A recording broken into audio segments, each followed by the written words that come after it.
Ju një gjatë tjetër, ajo që po ndodh në këto momente mes Washingtonit dhe Teheranit nuk është thjesht një krizë diplomatike e radhës. Është pragu i një përplasje që mund të ndryshojë hartën e lindjes mesme. Është një moment i ri i cili shkon dhe lëviz ndërmjet negociatave dhe kërcënimin. Gjithë ekonomia e botës rrezikon të gjymtohet brenda një nate të vet. Le të referohemi fakteve të orëve të fundit. Presidenti Donald Trump ka braktisur në mënyrë të papritur festimet e dasmës së djalit të tij. Një ngjarje që supozohej të ishte private dhe larg vëmendjes politike për t'u rikthyer me urgjencë absolute në shtëpinë e bardhë. Burime nga The Wall Street Journal dhe Fox News në Amerikë konfirmojnë se administrata amerikane ka anulluar zyrtarisht të gjitha pushimet dhe lejet për drejtuesit e lartë të ushtrisë, të Pentagonit dhe të agjensive të inteligjencës CIA dhe DIA. Ushtria amerikane është në gjendje të jashtëzakonshme alarmi në këtë moment. Inteligjenca satelitore ka kapur lëvizje të pashpjegueshme të raketave balistike të Iranit dhe goditjet e afërta nuk janë më një mundësi, por në disa nga qarqet e analizës konsiderohen çështje orësh. Rikthehemi sërish tek operacioni zemërimi epik. Për të kuptuar pse Washingtoni është në këmbë, duhet shkojmë tek pika zero. Flitet për fillimin e një operacioni sekret me kodin zemërimi epik apo operacioni Epic Fury. Ky nuk është një plan i thjeshtë mbrojtës.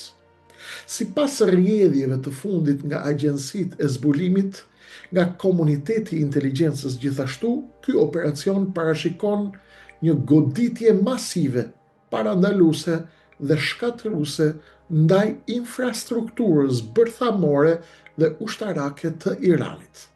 Sipas Institutit të Washingtonit për politikën e lindjes së afërt, ky operacion synon të neutralizojë në valën e parë, pra prej valës parë, të gjitha sistemet e mbrojtjes ajrore ruse S-300 dhe S-400 që Irani ka vendosur rreth Teheranit dhe qendrave të pasurimit të uraniumit në Natanz dhe në Fordo.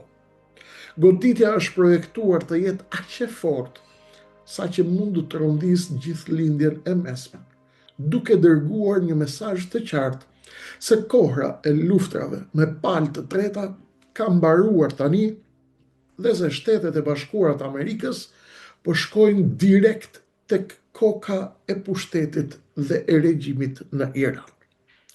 Të hym pak tek një detaj i rrezikshëm tërheqja taktike.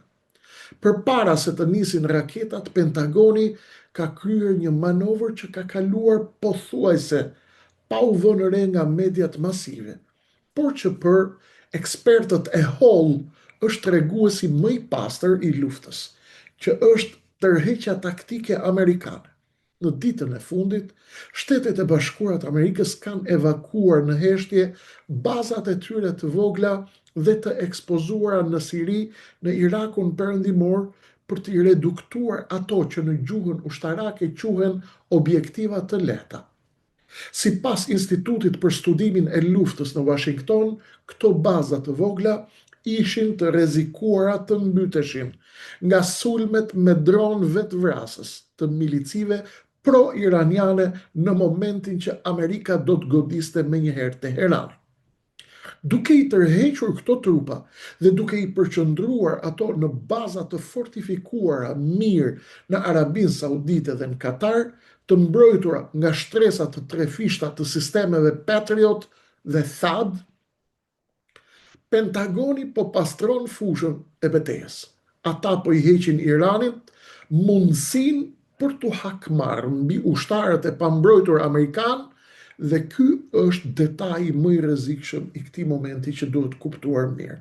Pasi shtëpia e bardhë po merr pozicion për goditje pa patur frikë nga pengjet taktike që mund t'i ndodhin gjatë një operacioni. Ngritja e Mujteba Khameneit, çfarë po ndodh brenda mureve të Teheranit? Këtu hym në shtresën e dytë të kësaj drame gjeopolitike. Irani nuk është më thjesht një shtet teokratik, por po shndërrohet i gjithi me shpejtësi në një kazermë të mirëfillt ushtarake e kontrolluar nga skifterët më të linjës më të ashpër. Në prapa sken, raportet e inteligjencës britanike MI6 të Mossadit të publikuara pjesërisht tregojnë në Iran International, konfirmojnë tranzicionin e pushtetit drejt Mujtaba Khameneit, djalit të liderit suprem Ali Khamenei. Mujtaba nuk është thjesht një klerik, por është njeriu i rritur në gjirin e gardës revolucionare islamike. Ngritja në krye të shtetit të këtij do të thotë se fraksioni diplomatik në Iran ka vdekur tashmë zyrtarisht. Garda e revolucionit tani ka në kontroll total mbi buxhetin e Iranit, mbi programin bërthamor dhe mbi strategjinë ushtarake. Sipas think tankut Council for Foreign Relations, Mujtaba Khamenei e sheh përplasjen me Perëndimin, veçanërisht me Amerikën, si të pashmangshme dhe po përgatit popullsinë e Iranit për një ekonomi lufte që mund të zgjas, duke e kthyer çdo qytet të Iranit në një fortesë raketore për të bërë gati për luftën e madhe. Tani të shohim profilin e njeriu që rrin në prapa perdes Ahmed Wahidi. Në këtë pikë duhet të ndalojmë tek njeriu që ka në dorë sigurinë e vendimit strategjik të Iranit. Ndërsa negociatat sekrete dhe të brishta mes Washingtonit dhe Teheranit mbeten në një pikë kritike lufte në krye të makinerisë ushtarake të Teheranit, ka dalë një nga figurat më të forta, më të kërkuara, më të ashpra dhe më kontroverse të sistemit iranian. Ai është general brigade Ahmed Wahidi dhe dëgjoni prapa skenën se si ky njeri është dhe kontrollon të gjitha frenat e pushtetit. Ahmed Wahidi u emërua komandanti i përgjithshëm i Gardës Revolucionare Islamike menjëherë pasi paraardhësi i tij Mohammed Pakpur u eliminua gjatë sulmeve masive amerikano-izraelite të 28 shkurtit në ditën e parë të kësaj lufte Amerik-Iran. Nëse Pentagoni mendonte se duke vrarë Pakpur do të zbuste Teheranin apo do ta zbriste atë me këmbë në tokë, ky ishte një gabim i madh gjeopolitik në Washington. Ngritja e Wahidit tregon se strategjia e Washingtonit dhe Izraelit për ta dobësuar leadershipin iranian nuk ka prodhuar një elitë të moderuar siç menduan apo të friksuar, përkundrazi, ka sjellë në krye të Iranin linjën më të ashpër të mundshme të Teheranit. Ahmed Wahidi është nën sanksionet rrepta amerikane për shtypjen me gjak të protestave të brendshme atje në Iran, por ajo që e bën atë një personazh ndërkombëtarisht të rrezikshëm sipas Perëndimit është një urdhër arresti ndërkombëtar nga Interpoli. Ai kërkohet zyrtarisht për përfshirjen e tij direkte në sulmin me bombë ndaj qendrës hebraike Amia në Argjentinë 3 dekada më parë. Ky Ahmed Wahidi është njeriu me të cilin Washingtoni duhet të bëjë llogarit sot, të gjitha llogarit. Ekspertët e think tankëve më të mëdha në botë janë super të alarmuar. Ali Weiss, drejtori i projektit për Iranin në International Crisis Group, deklaron hapur se Wahidi ka një peshë absolute dhe se ai ka padyshim një zë shumë të fortë në tërezën ku merren vendimet strategjike të luftës. Në drejtimin e tij të hekurt, Garda Revolucionare e Iranit nuk ka bërë asnjë hap pas, por ka intensifikuar menjëherë presionin mbi trafikun detar në ngushticën e Hormuzit dhe ka ngritur stekën e kërkesave të Washingtonit në nivele të papranueshme për shtëpinë e parë. Pra për Washingtonin e ka ngritur stekën. Një ish drejtues i degës iraniane në inteligjencën ushtarake i shkroi Wahidin për CNN-in si një figurë ekstremisht dominuese dhe ideologjike doktrinare të përkushtuar deri në vdekje ndaj parimeve të revolucionit islamik. Citrinovic lëshoi alarmin duke thënë se nuk mund të arrihet asnjë marrëveshje pa kaluar tek Wahidi dhe se ai është ndër ata njerëz që thonë se nuk marrin atë që duan dhe Trump dëshiron rikthimin e luftës. Atëherë le të vi. Nëse nuk marrin atë që duan dhe Trump do të vi, mirë se të vi.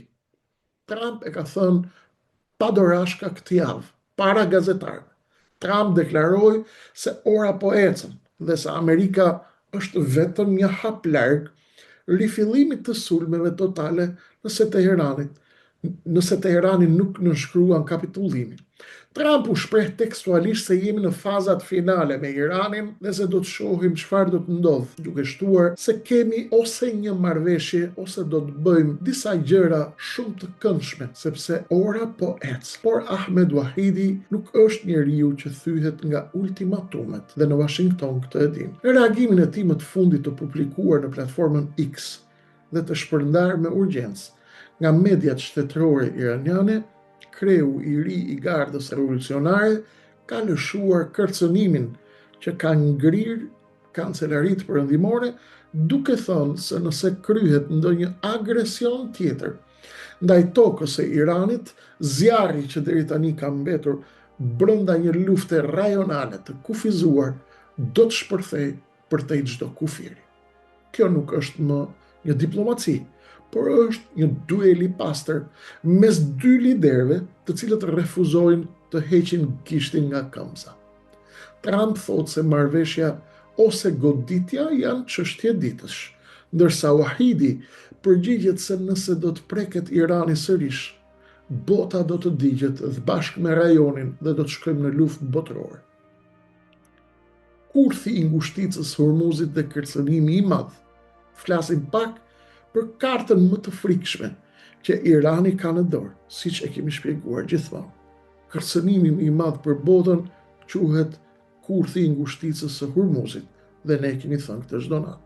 Përmes kësaj ngushtice e cila është në pikën e saj më strategjike, ku kalon pjesa më e rëndësishme e naftës dhe e gazit botës, 20% e furnizimit botror me naftë dhe 1/3 e gazit lëndshëm botës, sipas rrjedhjeve të fundit, nga takimet sekrete të gardës revolucionare, Teherani nuk po planifikon thjesht ta mbyll ngushticën me mina, pasi kjo do të sillte një reagim global shkatërrues. Plani i tyre i ri është shumë më i sofistikuar dhe përfshin vendosjen e një sistemi tarife kalimi ose të një karte mafioze mbi anijet ndërkombëtare. Irani dëshiron të detyrojë çdo anije që kalon aty të paguajë një taks sigurie dhe të marrë leje direkt nga garda revolucionare, duke sfiduar hapur ligjin ndërkombëtar të lundrimit të lirë. Agjencia e lajmeve Bloomberg paralajmëron se nëse ky plan zbatohet, ekonomia globale do të futej në koma vdekje klinike. Çmimi i naftës do të kërcente menjëherë mbi $150 apo $200 për fuqi, duke shkaktuar një val inflacioni që do të shtrejtonte bukën, karburantin dhe energjinë për çdo shtëpi në Europë dhe në Shtetet e Bashkuara të Amerikës. Është një shantazh i hapur dhe i pastër ekonomik me pistolet në kokë në sytë e gjithë botës. Por Washingtoni nuk po rri duke parë.